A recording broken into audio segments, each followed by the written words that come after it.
Hello, everyone, and welcome to GameSpot 2014 coverage. I'm Tom McShay, and this is Kevin Van Ord right beside me. Kevin, you played the strangest cooking sim on the show floor. It's called Grey Goo, and it is a simulation of your own experience in the kitchen. Can you just tell us a little bit about this? Well, you see, my refrigerator's covered with this stuff inside, and I call it the Grey Goo because Lord. It's sort of...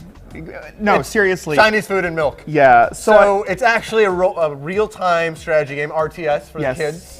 Yes, it is, and it's Yeah. coming from Petroglyph, the people well known for games like Universe at War and Star Wars Empire at War. So they know their RTSs, and they're trying to get back to the sort of old school RTS. Back in the days when there were lots of games that were building on the Age of Empires formula and on Command and Conquer and on StarCraft and so on and so forth. So this is a game that really harks back to those days. And so you've got 3 different factions, and one of them is human, one of them is beta, and one of them is called the Goo. It's called the Grey Goo, and that's where the title comes from. Now, in science fiction parlance, Grey Goo is basically what happens when nanobots just take over the world, basically, and everything turns into Grey Goo. It's the after effect of Call of Duty Advanced Warfare. Yes, sort of. Okay. Yes. And so one of the factions, and this is the faction that I played today in the playable demo, was I played as the Goo, because I'd never really played anything like that. And the Goo is a faction that does not have a base. So all of the units that you create comes from this big blob of goo that you can take around. And to collect resources, you take their big thing of goo and go over top of the resources, and you immediately collect them. You don't have to send out a unit to collect resources for you. You just take think of the goo as maybe like a mobile base. But eventually, you split the goo.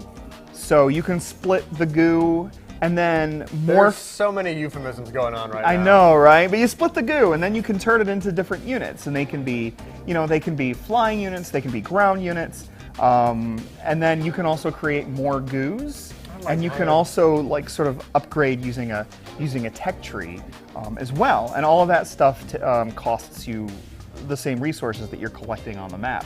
But there's no base building when you play as the Goo. And it's really interesting because the Goo also, besides being sort of your mobile base where everything comes from, the Goo is also its own attack unit. Like if you order it to cross units, it will just suck them up and dissolve them. It's really cool to watch. So I had a lot of fun. I just played against the AI. I had two main Goo units, the mother Goo, is I think what they actually call it. And so I'm taking one mother Goo around, collecting resources, and then splitting off units. And I'm using the other Goo as an attack unit and for upgrades and stuff. And so I'm taking it around and just dissolving units. And it was actually a lot of fun. And the game has a really good sci-fi look to it. I like the way the beta looks. The beta faction is really cool to look at too. And even the humans. Now nobody wants to play. Humans are so boring. But humans in this game look really interesting. They're sort of your turtling faction. So if you're into staying at the base and being defensive, you're human. If you kind of want to split between being aggressive and defensive, you play as the beta. And if you're totally aggressive, you play as the Goo, and you just get in there. You start moving. You can try to rush, although you have to be careful because if you're, it might be tempting to try to Zerg the Goo, if that's a thing, I guess I could say. But if you try to Zerg rush with your initial piece of goo, you're going to be in trouble because that's your only means of collecting resources. That's the only thing you have when you start the game. So it might be tempting to try to just send that goo out there, but it's probably not necessarily going to function if you try to do that, because that thing's just, let's see, your only thing. Everything comes from the goo. Okay.